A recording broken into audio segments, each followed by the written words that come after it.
Some people just move really far out. And there are some parts that are more or less affordable than others based on how far out you are and how inconvenient the train is.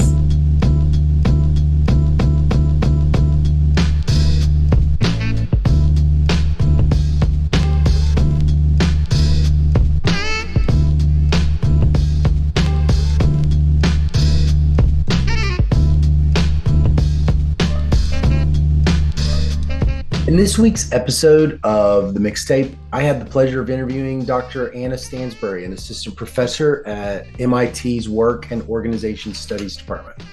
Anna is a PhD economist working at the intersection of two fields, macroeconomics and labor economics. And in our interview, we did basically two things.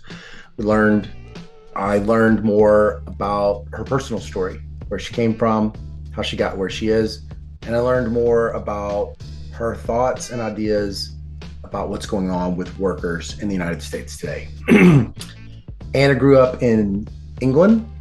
Her parents were both lawyers who ended up leaving their professions to go work on problems with corruption in the construction industry. And I don't think I was reading too much into it to see this theme of interest in social justice in her parents, as well as how Anna has what appears to be sort of sorted into that herself. She came to the United States after graduating from Cambridge University with a degree in economics to study at Harvard Kennedy School's Masters of Public Policy program. Rather than going into something directly related to public policy, though, she stayed at Harvard and got her PhD in economics because, in her own words, she wanted to have impact and realized that she could do that best as an academic economist. This is not an unusual motivation at all within economics, in my experience. If you go back and listen to my interview with Susan Athey from earlier this year, you will hear many types of similar things with what Susan said drew her to economics too. But Susan and Anna, while they specialize in different areas within economics, they're very similar in that they think economics can help improve the world, and because they want to improve the world, they decided to become an economist. I know of Anna only from arm's length. We follow each other on Twitter and are part of a larger network dubbed #EconTwitter. This is our first time to actually talk. And in preparing for the talk, I read through a bunch of her papers, kind of at a topical level, but the more I began to read them, the more intrigued I was by her research, and decided to start an independent readings this semester with a PhD student to go through her labor papers, as well as a bunch of other papers that I've been meaning to read. She works in topics in labor that I think are really critically important, that if you if you're paying attention in labor, you're watching kind of this resurgence of interest in an area called monopsony, as well as just issues regarding policies that can help workers. The overall well-being of workers is clearly something that Anna is very interested in. And the overall well-being of workers is not just simply about employment, but it's also about real income. And the reason why real income is really important, wages in particular, is really important, is because most Americans, most people in the world buy goods and services which go into their lives to make their lives better using their wages. They don't use profits from a firm that they own, and they don't use dividends from capital or stocks or savings or anything like that. They're workers. Many of them live paycheck to paycheck, very low savings, trying to make ends meet. She's a part of a larger group of people active in labor economics that's kind of forced me to really go back and look more closely at my priors about the role that minimum wages may or may not be playing in helping workers. The role that unions have traditionally played in helping workers, whether these things are effective policies or not. And also just making me realize again that the gains from trade that happen between the worker and the employer are not always distributed the same over time. It's a bunch of puzzles that Anna kind of has pointed to that's made me really want to go back to the books and the drawing board and think more deeply about what exactly is going on with workers and the labor markets and the product markets over time, to start thinking through what policies may be helpful. Talking with Anna was great. I'm going to be spending the fall reading more of her papers. Highly encourage you do too. Hope you enjoyed this as much as I did. Thanks so much. My name is Scott Cunningham, and this is Mixtape Podcast. Okay, it is my pleasure to have Dr. Anna Stansbury on the podcast this week. Anna, thank you so much for being on the podcast. Yeah, thanks for having me. Well, before we start, can you just tell me, for the sake of the reader, your name, your title, and where you're employed? Yeah, absolutely. So I'm Anna Stansbury. I'm an assistant professor of work and organization studies at MIT Sloan School of Management.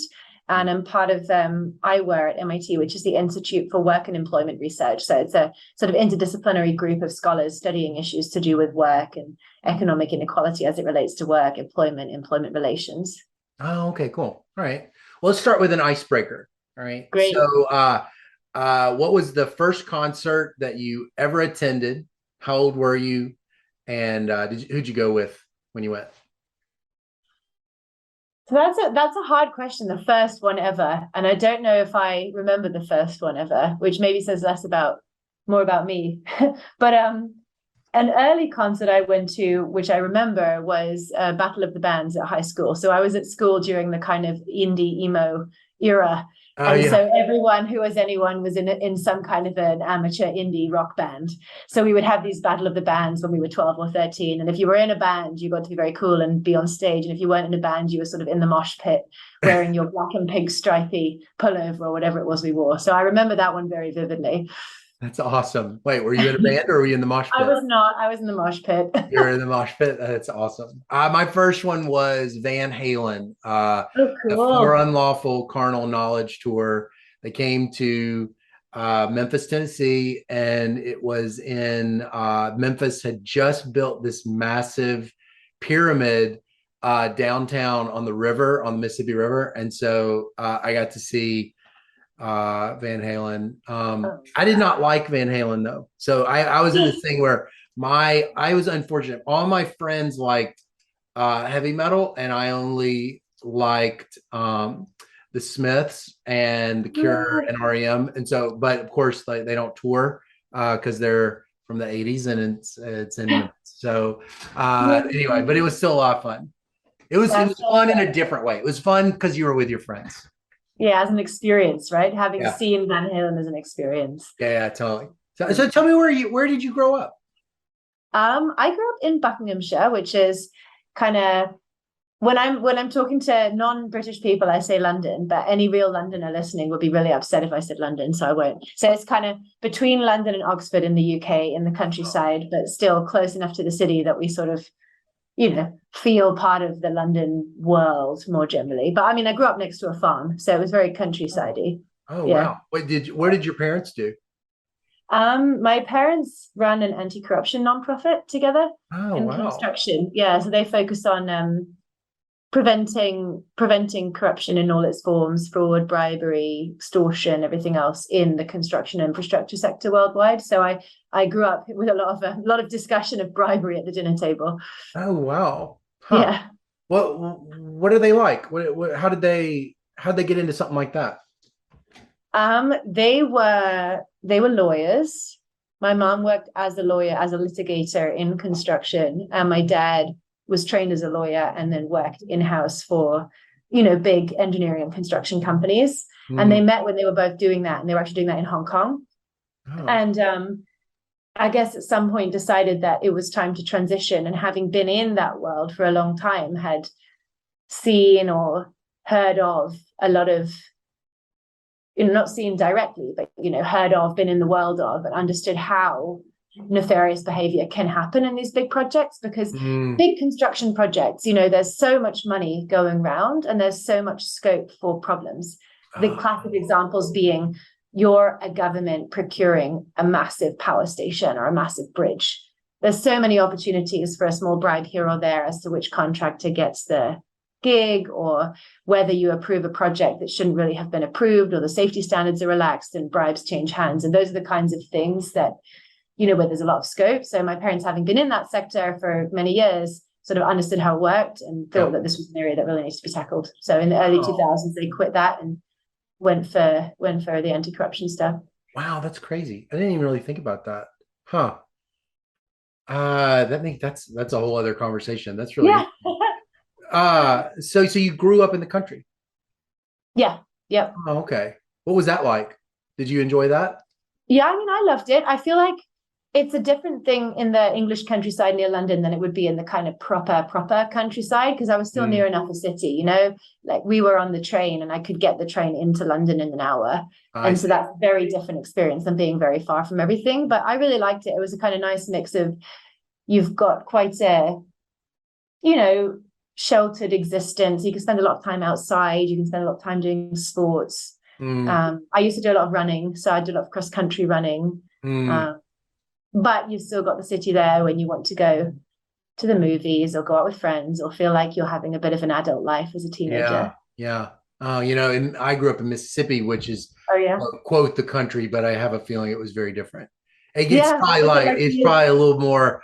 Yeah, it's interesting. So like, I guess where you grew up is almost like a suburb of London, but it's like rural. Well, so actually that's a great point. So in London we have the Green Belt, which is in the 50s, I think, but I could be wrong on the timing. They legislated that no new development could happen in a circle around London, which they called the Green Oh, Belt.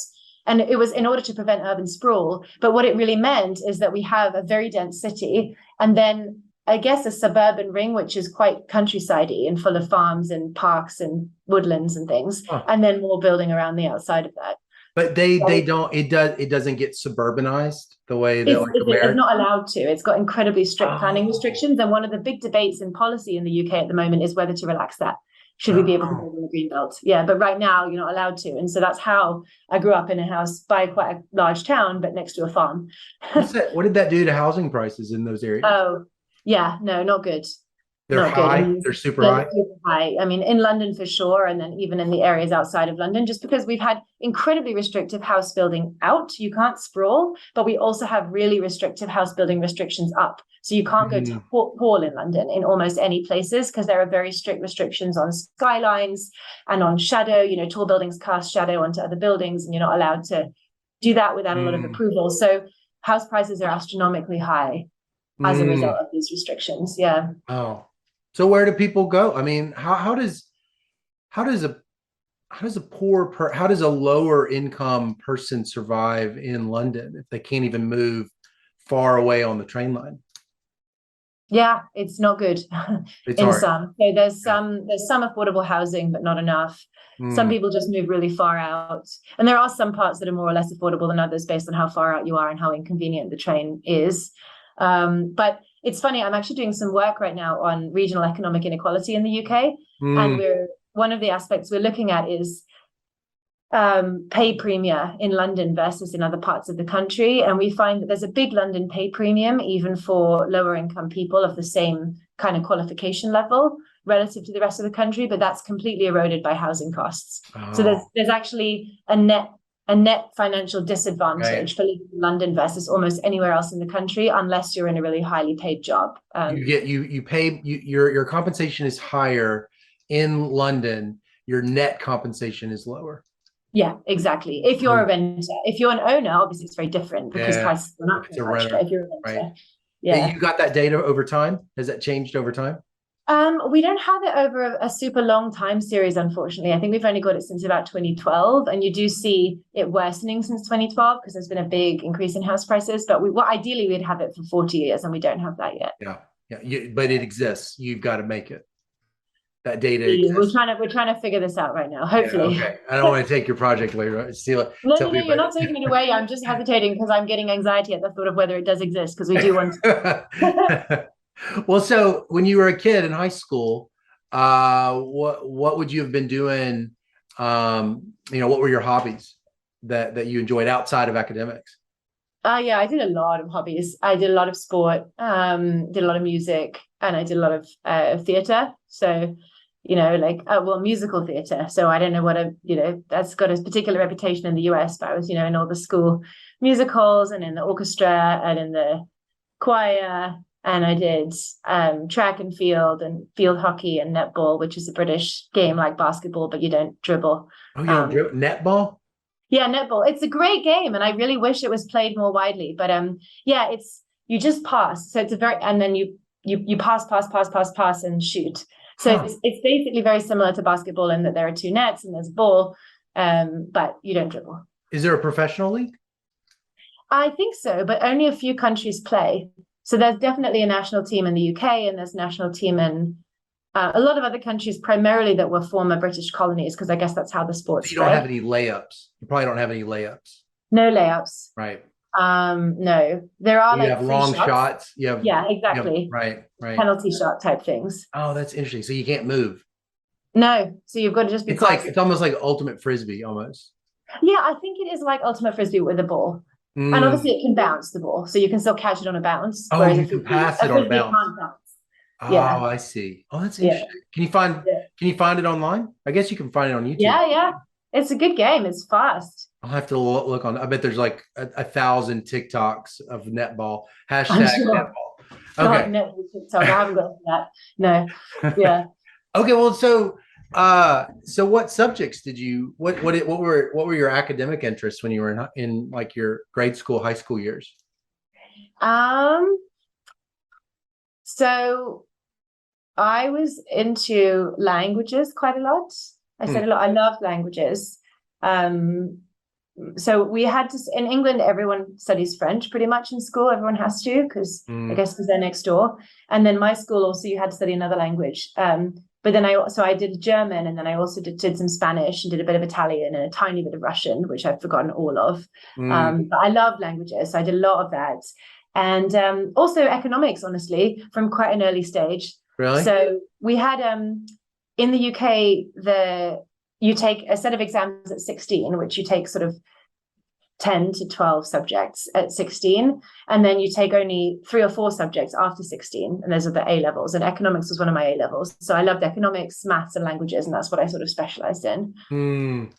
Wait, so y'all had economics you had good economics in your high school? It was really your good. Teachers were good? Yeah, not all schools offer it. My school had economics as one of the A levels.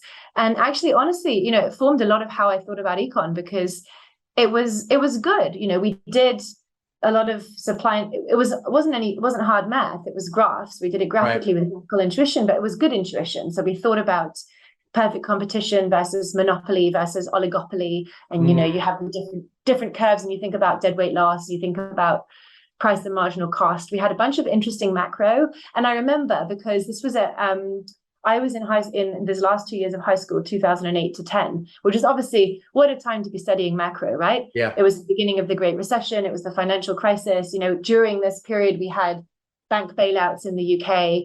We had the UK Chancellor talking about massive increases in government debt, which reversed the whole macro consensus of how much, what the debt to GDP ratio should be and what government should be spending on. So it was a really cool time to be studying it. And my teachers were really good at bringing it in and bringing in what's going on in the world and how should we think about that through the lens of what we're learning in our textbooks. It was a fun course. That's cool. That's amazing. So did you go when you went to, so then you go to Cambridge, was economics immediately something that you were interested in? It had to be, because in our system, you have to pick the subject you study before you go to university. Oh, wow. So we don't kind of choose our major when we're there. In almost all UK degrees, you apply with your subject already. So you apply in the fall of the year before you go to college. And that application, you've picked your subject and you've written an essay about your subject, and your teacher's recommendation or whatever is about your capacity. Nobody can change their major? It's hard. It's hard. So I'd applied to study economics already when I was 17. So I got to any British economics major that I observe compared to an American economics major, I'm looking at someone that is known even before they started college. Yeah. Yep. Has known even before they started college. And also for most economics degrees has only done economics. Has only done economics. Because you can't, in most unis, you can't take other courses, which I was quite frustrated about at Cambridge, because I wanted to get other perspectives, but it was very difficult to take a class from another department and have it count for credit. Wow. So you're doing, economic history, or you can do like the political economy, you can do the maths for economists, but you're within the economics department, you're within the framework of the economics degree your whole time. Wow. Yeah. That's really interesting, because the thing that I feel like I get really frustrated with, is that if you know that you're going, if you ever decide to get a PhD in economics, it almost really is better for somebody like you who knew from the very beginning, because they have to practically, get a math major, Yeah. and so many people, like I didn't learn about it. I didn't decide I wanted to become an economist until after I graduated college. And so, Yeah. it's just, it's great. It sounds great. You get all this fluidity to self-select, but for something like econ, that has so many fixed costs for graduate training, I bet, that kind of struck. I mean, I guess it's the whole thing is that a lot of people though in Britain just, they still don't know that they would love being an economist. Yeah, I think that's true. And I think it sort of cuts both ways, because I agree with you. The way the system works right now, it's it's not as it's a very windy path from undergrad to an econ PhD, Mm, especially with these courses that you have to have taken and got good grades in math, basically. mm, And in the UK system, I think it cuts both ways. Econ is a very big major, mm. so a lot of people will just take it, and then if you've done it, it's trained you quite well to apply for a PhD. At least, I mean, the one at Cambridge, for example, there was a lot of math. It was very Right. mathematical. It was very theory heavy. And so it sort of trained you well that if you then decided in your third year of your degree, oh, I want to do a PhD, you're quite well set up. On the Right. other hand, if you didn't know about economics at 17 and didn't apply to take it, Yeah. it's very unlikely that you'll ever be able to take it, because it's very unlikely that you'll shift Yeah. majors once you're already at college. So there's a bit of, it cuts both ways there.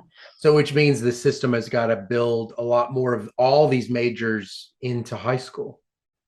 I Like, think I so, mean, if yeah. you're having to do this for everything, then it seems like you've just got to somehow pump all of the different majors really earlier and earlier. I mean, are you like, what if you wanted to do like archaeology or anthropology? You graduated high You school just pick knowing it. just like you did it. Yeah, you got to pick it. I know it's funny. I mean, I like the US system's flexibility that you get to explore a little bit more before you specialize. Because for us, I mean, we already specialize at 16. You pick three or four A levels at Yeah. 16. So you're already cutting off almost all of your other intellectual Wow. interests. So, I mean, it's Wow. good in the sense that if you know what you love, which I did, Yeah. in retrospect, I would have liked to have done more science, but I didn't like it at the time. So I was like glad to Right. stop and just do history and econ and maths and languages. Um, but if you are a bit more of a generalist, or you're not sure what you like yet, it can be quite restrictive quite Yeah. early. Yeah. So you majored in econ. What'd you like? What were the classes that you liked at Cambridge? And which professors did you like? Who are some professors you remember really fondly? Yeah. So my macro professor Petra Geratz was amazing. She is a Dutch macroeconomist at Cambridge who focuses on monetary policy and particularly central bank transparency. And she Mm, was one of my main professors, because at Cambridge we have lectures, but we also have tutorials, which are supervisions, which are small group sessions. So mm, she was my macro supervisor for 3 years, and she was just incredibly good at drilling into kind of how macro works and thinking about the intuition. And she'd always say, don't describe it through the graph. Describe it as you would to your Aunt Betty, who doesn't know anything about graphs or derivations. And so she was oh, really good at getting us to think about what is the intuition behind a fiscal stimulus, a monetary stimulus. How do we think about monetary policy and how it works? I feel yeah. like that just set the groundwork for me for years about how to think about macro. And another professor who I loved and whose class I loved was Victoria Bateman, who's an economic historian. So one of the unusual things about the Cambridge undergrad in econ is there's a mandatory economic history of the United Kingdom course in your Oh, first year. yeah. And it's from 1750 or something until 1939. So Yeah. you have three blocks. You have kind of early industrial revolution, late industrial revolution up to World War One, and then the interwar period. And so you do so much interesting economic history. And Victoria Bateman was my supervisor for that course. And you're doing, why did the industrial revolution take Right. off? Why in the UK, not elsewhere? How was it stimulated? And then you're doing in the interwar period, what happened at the Treaty of Versailles? Like what happened with the gold standard, international debt, defaults, globalization. So you get this amazing overview of kind of world economic history and the big debates. And that was just so fun as an 18-year-old to dive into. Oh, I bet. Oh, Yeah. that was wonderful.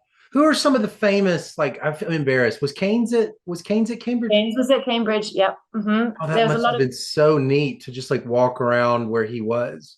it was crazy. I know. And also, my college at Cambridge was where Alfred Marshall was, who was, Oh, the founder of so much of modern economics. And then there was, people like Caldor and Hicks and Robinson, and is really had a lot of the great economists coming out of it, which was cool. I bet that was neat. Just kind of feeling like, I bet taking a class like that history of English economics, being in this school where all of these great economists had been, must be, I mean, I guess you get used to anything, but that still just seems really cool. Yeah, I think it is. And I think, I look back at myself at 18 and think you should have appreciated a little bit more how unusual this was. Also, just being in a place that was 800 years old and being in I think you just sort of, you go, okay, this is cool. This is pretty. Yeah. And I wish I'd absorbed a little bit more what that weight of that history meant and how exciting it was. But it was amazing. Yeah. Oh, that's cool. So then you leave. So then you grad. So I take it macro sounds like macro goes back kind of far. You've sort of been drawn to macro questions a little bit Yeah. for a while. Yeah. Also, labor also stuff at Cambridge that you were finding yourself kind of drawn to? That's a good question. I feel like that was a later interest of mine, honestly. I was always interested in macro because I was always interested in, well, really what drove my interest in economics from the beginning was being interested in questions of poverty and inequality and unemployment and fairness and those kinds of questions. So I was really interested in development for a long time, development economics.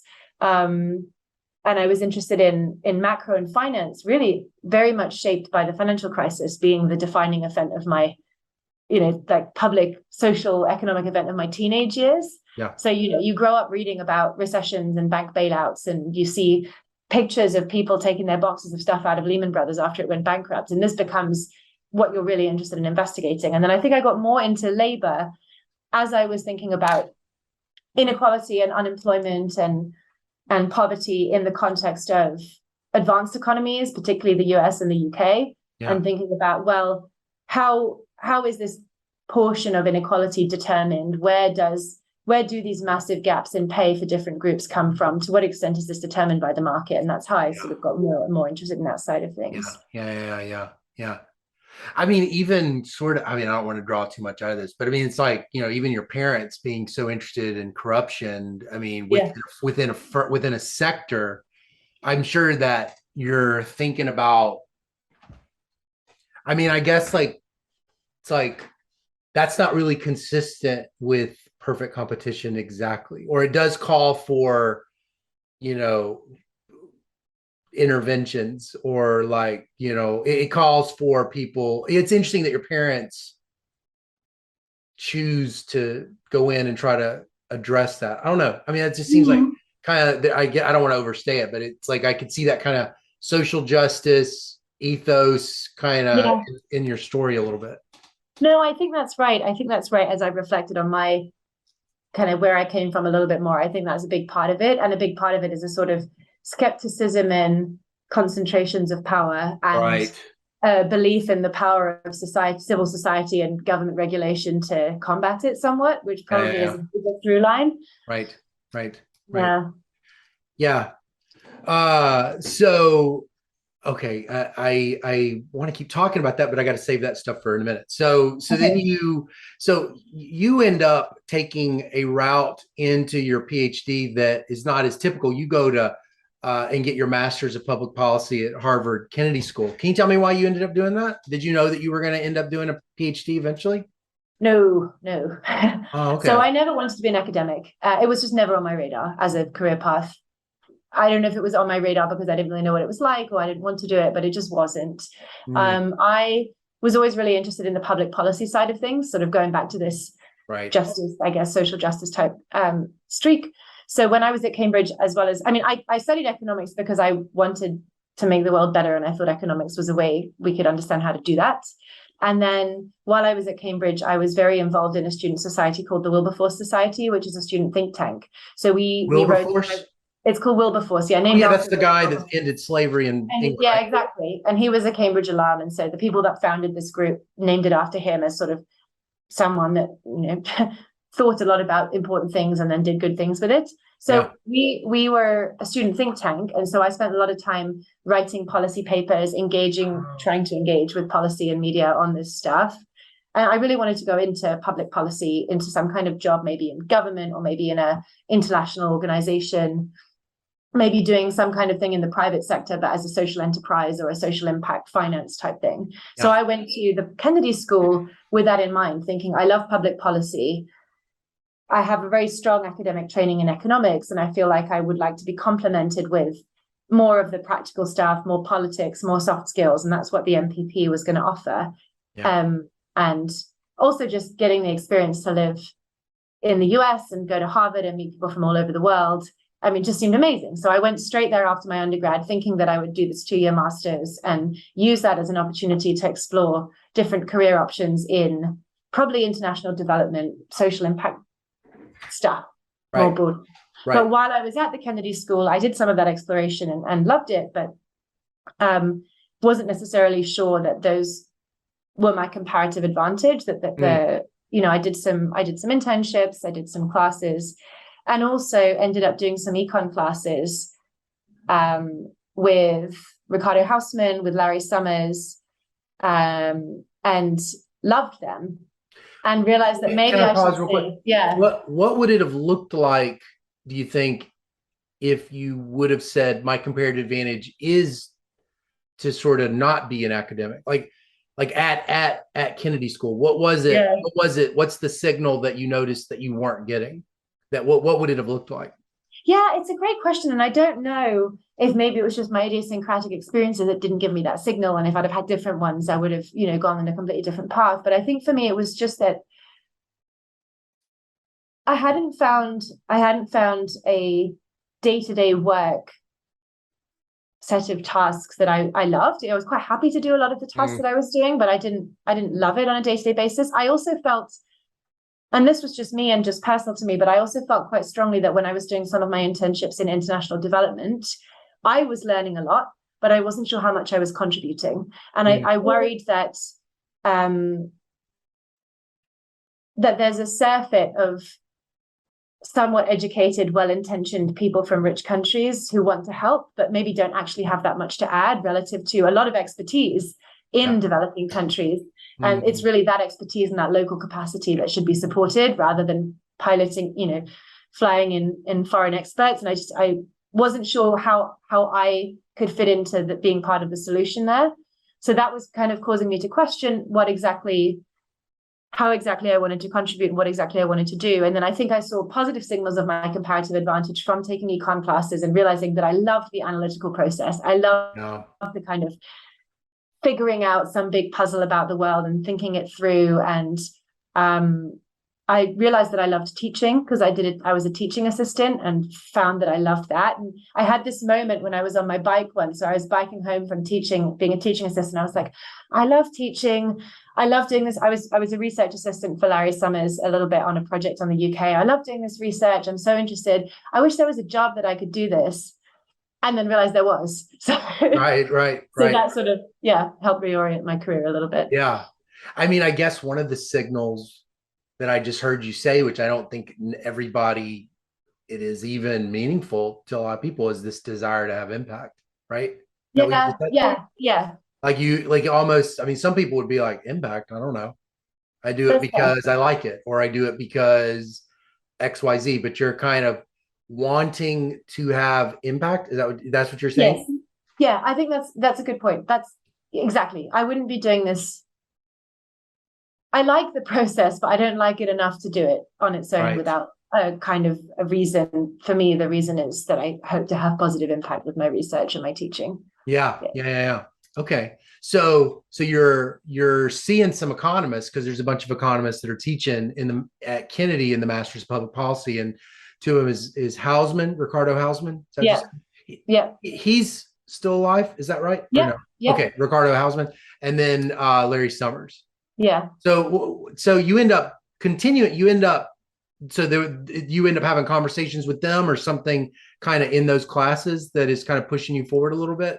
Yeah. So I loved the classes, and then honestly, Larry Summers was an amazing mentor to me. Still is, but like told me, essentially, he had this policy. He had a small seminar class at the time on, it was called Inside Government. It was sort of interesting economic policy topics in US government policy, financial crisis, auto bailout, health insurance, whatever they were. Yeah. And we would write essays for the class. I remember writing essays on advocating an 80% top marginal tax rate and advocating 4% inflation target. I don't know. I was feeling quite radical with my proposals, and I wrote these essays. And he had some policy of getting his TA to contact all the people that did well in the class and say, hey, why don't you have a meeting with Professor Summers?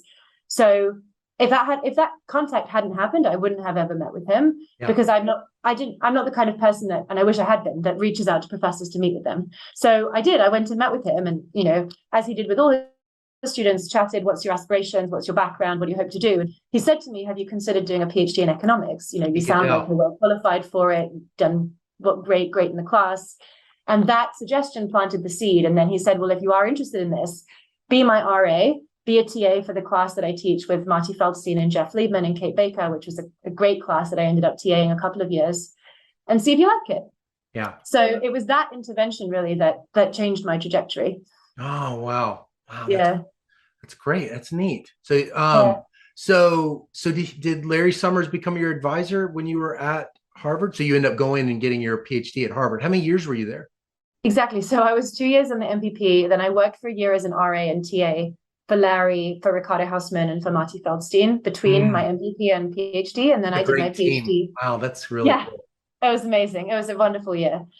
And then I did my PhD 2016 to 21, so 5 years in the econ department. And Larry Summers and Larry Katz were my main advisors. Oh, wow, that's great. So you just graduated. Yeah, I graduated a year ago. A year ago. So you've been at MIT a year. That's awesome. Yeah. So what did you end up writing your dissertation on? My dissertation was on, it was called Essays on Power in Labor Markets. It was the title. So I had 3 essays, and it was really all topics to do with kind of power and institutions. So one was a paper on employer concentration. So if there are few employers in a given labor market, how much does that suppress wages? Does that give them monopoly power? Second paper was with Larry Summers on the decline of worker power in the US and trying to quantify its macroeconomic implications. Yeah. And then the third paper was pivoting a little bit and was about minimum wages and union organizing protections and firms' incentives to comply with the law, basically, and thinking about how the financial penalties are applied in practice, and do they incentivize firms to break the law or comply with the law? Yeah. Okay, perfect. Now that we're moving into research, this is great. I love all of this, but this is perfect. I couldn't have planned it better. So, so here's what I was sort of thinking. You know, the major themes I was looking across your papers and reading through things is inequality in the labor markets appears to be a big part of it. Monopsony, the minimum wage, but then there's also this macro focus. I can't quite put it into words, so I'm hoping like that will be able to kind of, it'll be clear to me the way all these things work together as we're talking.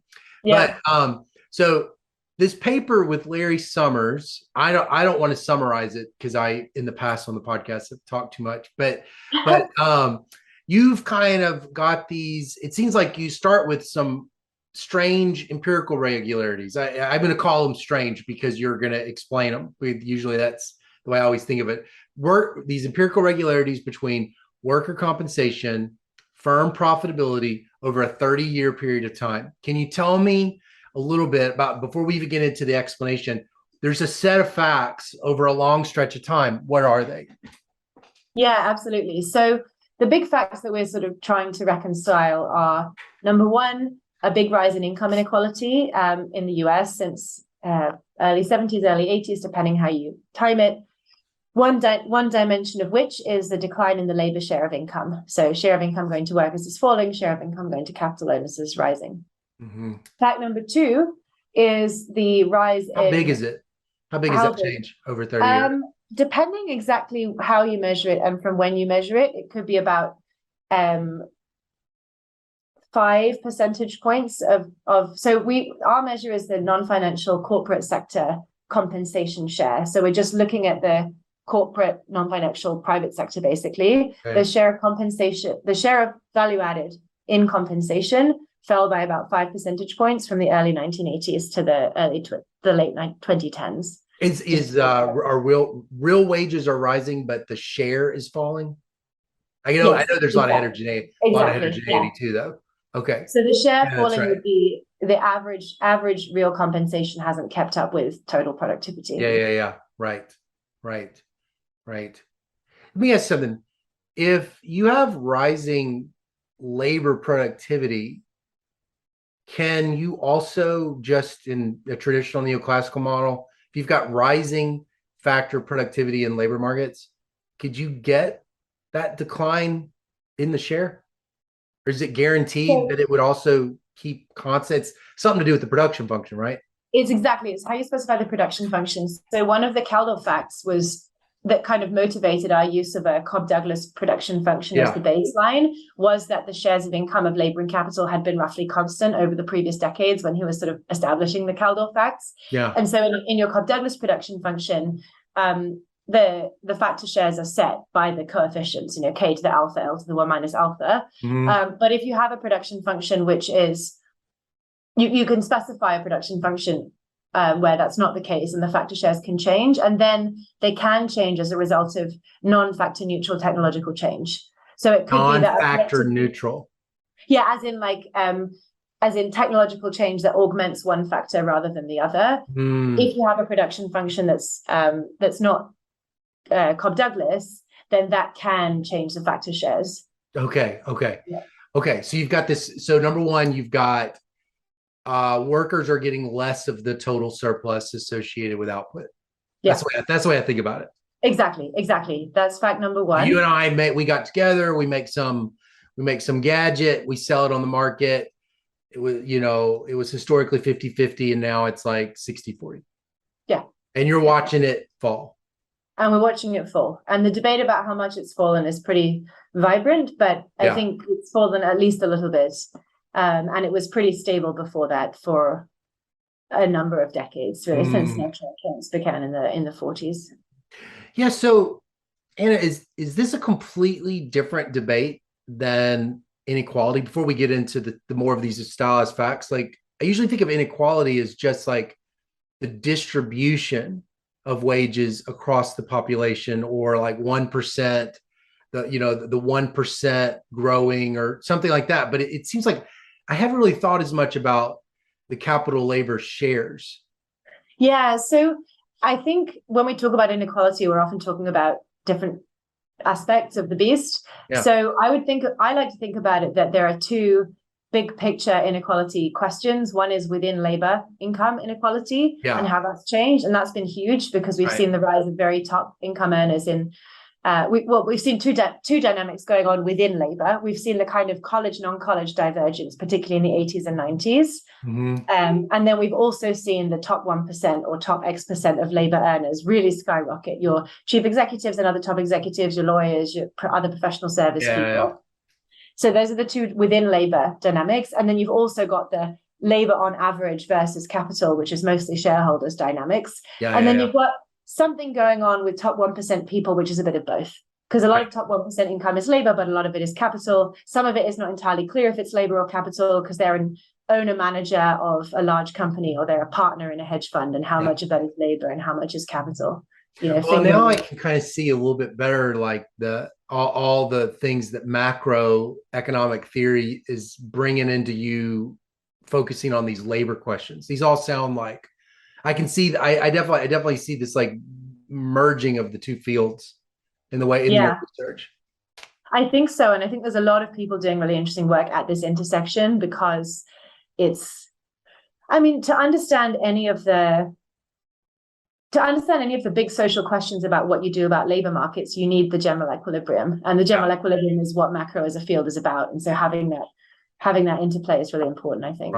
Right. Okay, so falling labor shares, and then so what was the other other? That's fact one: falling labor shares as a part of more broadly this rising inequality. Right. Fact number two: rising corporate profitability and valuations. So ways you might measure that are without a corresponding rise in the kind of safe interest rate. So you've got rising stock market values. You've got Tobin's Q, which is a measure of the market value over the replacement value of capital rising. You've got corporate profitability as measured is rising relative to the safe rate of return. And you've also got this big stylized fact of rising markups that a lot of people were talking about and still are talking about in macro, in IO, where you've seen the markup of price over marginal cost for a lot of industries has risen. And so all of these are tied up in the same phenomenon of the rising profitability. And then the third set of facts was, and this is before the current era, was the decline in average unemployment in the US without any noticeable uptick in inflation. So if you believe say that one more time. Decline in average unemployment without any noticeable uptick in inflation.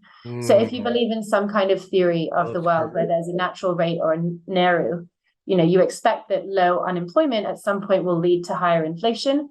Kind of like almost like a kind of a Phillips-y type reasoning. Exactly, like a kind of Phillips relationship. But we saw this big decline in average unemployment from the early 1980s to the late 2010s. And there was no meaningful inflation throughout the 2000s and 2010s. Now we're in a little bit of a different world. We can debate whether that's some other dynamic, but that was the third stylized fact. We saw that declining employment because we saw a lot of male labor force participation rates falling. Is that not accurate? Yes, so we're talking about the declining average unemployment rate. Oh, unemployment rates. But you're right that the employment rate dynamic muddies the waters a little bit. So you saw average unemployment in the 80s, 8-7%. You saw average unemployment by the late 2010s in the 3s and 4s. Yeah. But you did have this big decline in male employment at the same time. And so the question of whether that was concealing unemployment is an important one, but that's not what we're focused on. So, okay. I keep interrupting you. Are there more facts? There's more, right? No, those are the ones. So, before we get into your explanation, so what the heck's going on? What do you have some opinions. So what is going on with this? Yeah, so I'll frame it as there are a number of theories as to what explains each of these facts or these facts together. So if you're looking just at the labor share, the decline in labor share of income, some people attribute that to sort of technology and automation, or a race between technology and education. Some people attribute it to globalization. Some people attribute it to rising corporate power. And some people attribute it to declining worker power. Those are the four big theories. Could you get that with just like increased factor productivity of capital, like computers or something? Something that's just like, I don't know what exactly that would be, but like just sort of like exploding productivity of capital. Wouldn't that give you some of this? Like, you're seeing. It depends. Under some production functions, and it depends on your assumption about that production function. Because again, if you've got a Cobb Douglas, then capital getting way more productive is actually also good for labor, because the marginal product of labor is also higher. So it depends what you're assuming about the elasticity of substitution between labor and capital, essentially.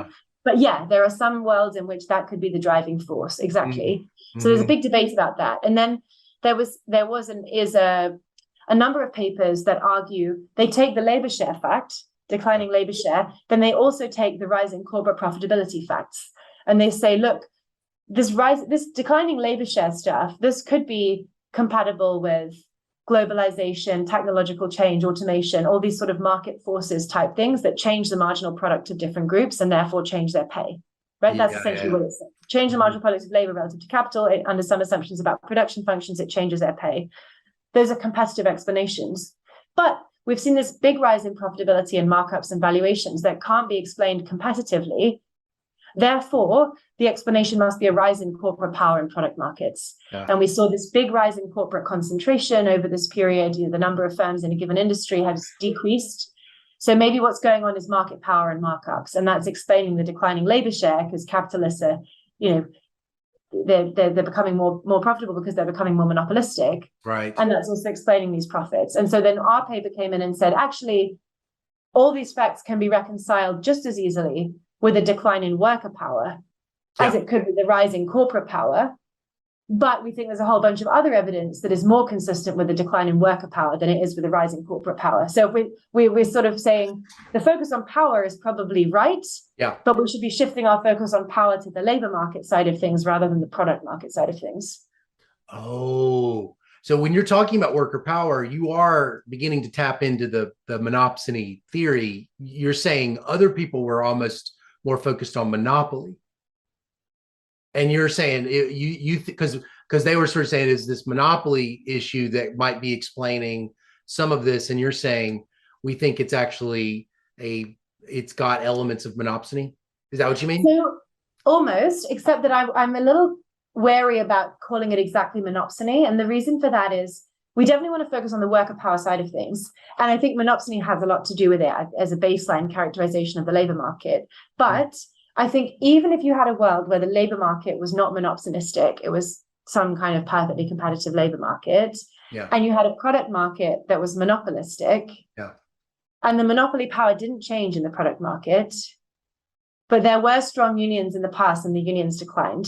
You can imagine a world where, okay, past world was monopolistic product markets, generates lots of rents, lots of profits, and these monopoly profits are shared between unions and capital owners. Unions then decline. Nothing changes about the underlying monopoly power, but the rents go to capital. So that's not a monopsony story, but it's a kind of worker power story. So it could be that story, or it could be a monopsony story. Oh, that's all I was kind of wondering. Is I actually didn't know how you move between the concentrated product market, and it wouldn't automatically imply some kind of symmetry in the input market. I don't know. It's so funny. It's like I feel like embarrassed. How much of micro I constantly am forgetting. As you like I don't know. It's like I taught it for 15 years, the grad micro, and it's like I just it's so so much of economics. You have to hold all this stuff simultaneously in your mind. How all these are working together. I just constantly am forgetting. So when I think about worker power, I always am thinking of it as like these old Nash bargaining models that I don't know how helpful they are, but I was just going to tell you, like, I always think about worker power in terms of like, well, if you don't pay me, I'm going to quit. And that's credible insofar as the employer can observe your outside option. And usually that is like the credible threat position. Is that at all going on here? There's some declining credible threat. Like, is it helpful to use? Is that a helpful way to think about any of this, or is that's not really helpful? So I think it is, and I think I'm still open about exactly where the worker power is fitting in and which types of worker power fit in where. But I like the Nash bargain framework as a kind of intellectual architecture. I think there are two areas where worker power can fit into it. One is, well, actually, in some senses, three. One is if you've got the firm's outside option is the max they're willing to pay, right? The worker's outside option is the min they're willing to receive. And then maybe there's some surplus between the two. So one aspect that determines pay is the worker's outside option, and that could be getting worse or getting better, but that's the one you're talking about. If I don't get what I want, I quit, and the threshold at which I quit is my outside option. Then there's the firm outside option, which is how easy is it for the firm to replace me in some sense. And so I think one aspect of changing worker power that's been induced by automation and globalization is it's easier for firms to replace some kinds of workers than it was before. So the firm outside option changes. And then if there's any surplus in the middle, that's where I think your things like union bargaining power matter.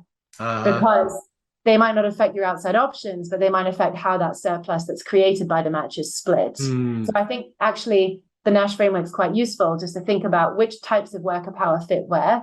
And which ones have changed. And I think the surplus splitting power has clearly changed because unionization has declined so much. The firm outside option side may have changed as a result of technology and globalization. And then the worker outside option, I think it's not super clear if it's improved or got worse, because you could think of the rise of the internet and things as making job search easier. And that's on my thing. It's my 14th question here. No. Sorry. Go ahead. No, keep going. No, but I mean, you can think about that as having made job search easier, right? Like it's much easier to find a good outside option now. If you can look on LinkedIn or look on one of these boards. But it's not. Because that's what I was going to ask you, because you got this paper with Schubert and Tasca on employer concentration and outside options. So it says, I wrote down, it seems like your paper on employer concentration and outside options is actually getting at this worker power hypothesis. Is that am I right? So we're looking at the really the kind of monopsony outside option. You're looking at the monopsony part, If we're thinking about it being determined, these three portions, we're looking there at the what is happening to the workers outside option piece rather than the rent splitting piece induced by unions or something like that. So this is exactly this is what I find so difficult to understand. Although honestly, I don't find it difficult to understand, but like I kind of feel like my reasons can't be the real, my personal reasons can't be the explanation. So like, so it, why is monopsony relevant if I can just move? Like, I don't understand this, like, like we talk about the labor market as though it's like this local area, but then when we have like platforms like LinkedIn and the search costs for looking for a job, they seem like they're kind of low. I mean, maybe I'm completely wrong and they're like somehow LinkedIn has made it harder and there's all this congestion, but it's like it seems like it's like I know about jobs all the time, Yeah. right? I Yeah. got Joe, I got LinkedIn, I got like a billion ways I hear about things. I got my network, all this internet stuff, and all I got to do is move to another place, right? It's like, I mean, I had an opportunity to do that. I did not ultimately take it because of family stuff, but like, but a lot of people, that's what they do. So why isn't all of this stuff making monopsony less relevant? Because I kind of get the feeling it's like either a bunch of economists are focusing on the wrong topic, but there's an awful lot of attention to monopsony going on. Yeah. So like, it seems like there's something going on. I'm just curious what you think about what you think about that. Yeah. No, I mean, I think this is a really big debate. And so on the point about moving, yes, like clearly people can move employers and they can move places.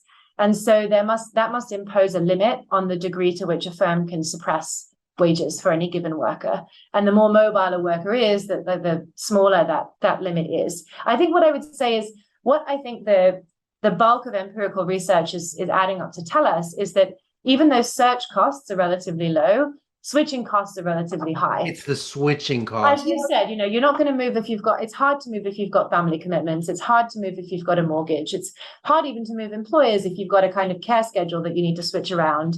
And that's changed over time. Like that's the part I don't understand. Is like some of this stuff feels like those are constants. So when you're telling me something's changing over time, and those are the explanations, I think, well, that's always been hard, right? It's harder now, though.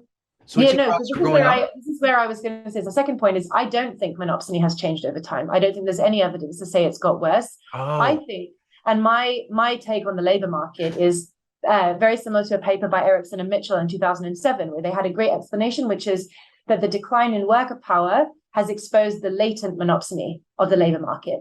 So there's some underlying nature of the labor market that is intrinsically kind of frictional, kind of monopsonistic. Yeah. That mobility allows you to move at a given degree, but there's a cost. And so between the salary and the cost of moving, there's some wiggle room for firms to exert some kind of monopsony power generated by these frictions and switching costs and search costs and everything else. I have no reason to believe that's changed much over time. You can construct some stories where non-competes and occupational licensing have made things more frictional. You can construct other stories where the internet has made things less frictional. So hard to say. I think it's a toss-up. But I think what has happened is, 40 years ago, a quarter of private sector workers were in unions, and a whole bunch of others had a credible threat of being in unions. And there were other mechanisms that gave workers more bargaining power in their workplace and their firm. There hadn't been the fissuring of the workplace as much and all this kind of stuff. And so there was more formal and informal power for workers inside companies, which exerted a countervailing force to this underlying latent monopsony power. And as that worker power declined, it sort of exposed the latent, unchanging, monopsonistic nature of the labor market. So that's my personal take on the time series. Yeah. Unions. And it's so cool. All right. So then I'll be cynical. So remote work from home. Yeah. Right. So here's a completely cynical take. If I am watching firms gleefully promoting work from home, I almost am inclined to think that they've figured out a way to use it to create higher switching costs so that they don't leave, so that they can extract more of the rents. I was curious, to what degree do you think that this remote work from home might appear to be advantageous to the worker, and in fact may actually just kind of like what you were saying a little bit with the London premium, which is like on this one margin, there's this improvement, but on this other margin, is there something about it that I'm not guessing? Because it looks like a free lunch a little bit to the worker. I mean, it's like you think about London, right? It's like it's so expensive to live in London. Well, I'm going to live like really far out beyond the green area that you said where it's really cheap, and I'm going to like get that London pay, that premium, and work from home. The fact that any firm actually wants to do this is just kind of giving me a little bit of some alarms. Interesting. Well, I'm not sure I understand what the mechanism will be, how they extract the rent. So maybe you can. No, I don't know either. I just like, this is kind of the horror story kind of thing. Like, there's something nefarious. Like, why would they want to do it? Why are they wanting to do it? I think I'm more optimistic on remote work for most people. In that I think it's a benefit people really value. And if you look at work, Nick Bloom's work and other people's work on remote work, my colleague Erin Kelly, people really value remote work, and they're willing to pay a lot in terms of salary equivalent for having the option for remote work and for flexible work.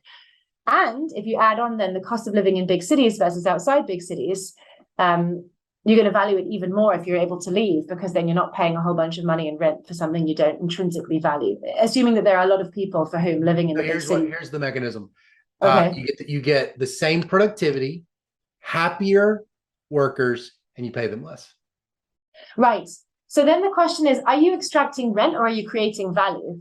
Are you leaving if the workers are better off and the firm is better off, in some sense, it's a value creating transaction, but maybe the firm gets a bigger share of the value than the worker. If the workers left the same and, you cut their pay by exactly the increase in the welfare from the remote work, then I think the rents will go to the firm. That's interesting. Right. Right. And then the question is, do they get passed on to a consumer or do they sit in the firm? And that's where the product market competition becomes important. So I think it'll be really interesting to see how it plays out, because also different companies are taking different stances right now about what they're doing with pay for remote work. Yeah. So some of them are saying they're adjusting pay to local cost of living, and some of them are saying they're not. And that's going to have to shake out at some point. I don't know how it's going to shake out. Yeah. But my sense is for the companies that are able to go fully remote, unless they're in very monopolistic product markets, a big share of that cost decrease must inevitably be passed on at some point to consumers. So we're going to see some really interesting dynamics into which industries can do fully remote and which can't, and how that plays out, I think. Yeah. I bet you get a bunch of sunk cost fallacy stuff at the firm though, like Apple. They're like, man, we just built this giant, it's like city headquarters. Y'all better come in. Can't I can't rent this out to the local church or something. It's like, it's true actually. Once you've got that kind of infrastructure, physical infrastructure in a place. It's very, very hard to go back from that. Yeah. Well, it is so nice to meet in person and to learn more to talk more with you about your interesting work. Thank you for being on the episode.